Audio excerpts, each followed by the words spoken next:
தனுசு ராசி நண்பர்களுக்கு இந்த வருஷத்தில் பார்த்துட்டிங்க அப்படின்னு சொன்னால் வருஷத்தினுடைய ஆரம்பம் ரொம்ப பிரமாதமாக இருக்குது. பல காரியங்களை சாதிக்கக்கூடிய வாய்ப்புகள். பல வருஷமாக கஷ்டப்பட்டுட்டு இருப்பாங்க, பல வருஷமாக துன்பப்பட்டு துயரப்பட்டு வேதனைப்பட்டு எல்லாம் பட்டு இப்போ தான் ஓரளவுக்கு வந்திருக்காங்கன்னா மறுக்காவா அப்படின்னு சொல்லி இந்த வருஷ கடைசியில் திருப்பியும் கொஞ்சம் ஃபெடப்பாகிறதுக்குண்டான வாய்ப்புகள் நிறையா இருக்குது.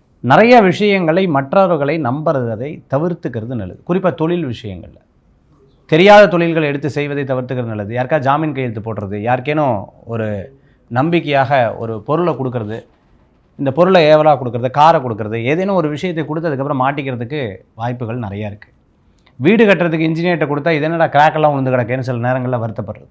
சின்ன சின்ன விஷயங்களில் அவர்கள் நினைத்தது நடக்கலையேங்கிற ஒரு எண்ணங்கள் இருக்கும். ரோட்டில் வீட்டில் வண்டியில் வேகமாக போய் நான் திட்டி சண்டை போட்டு நம்ம தான் ஹெல்மெட் மாட்டல, நம்ம தான் பெல்ட்டு போடல, நம்ம தான் லைசன்ஸ் கொண்டு வரல, அதுக்கப்புறம் நம்மளே ஃபைனை கட்டிகிட்ருப்போம்.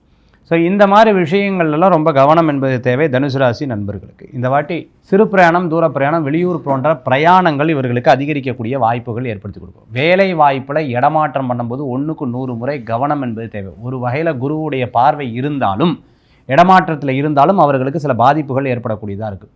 ரொம்ப நாள் பேசாத சொந்தங்கள்லாம் திருப்பி பேசுகிறதுக்குண்டான வாய்ப்புகள். என்னடா சும்மா பேச மாட்டாங்களேன்னு சொன்னால் இந்த வருஷம் கடைசியில் அதை பற்றி தெரியும். ஓஹோ இதுக்கு தான் பேசினாங்களா அப்படிங்கிற ஒரு ஆச்சரியங்கள்லாம் கூடக்கூடிய வாய்ப்புகள் தனுசு ராசி என்பவர்களுக்கு. ஆஞ்சநேயர் வழிபாட்டோடு இந்த வருஷத்தை ஆரம்பித்தா பிரமாதமாக இருக்கும்.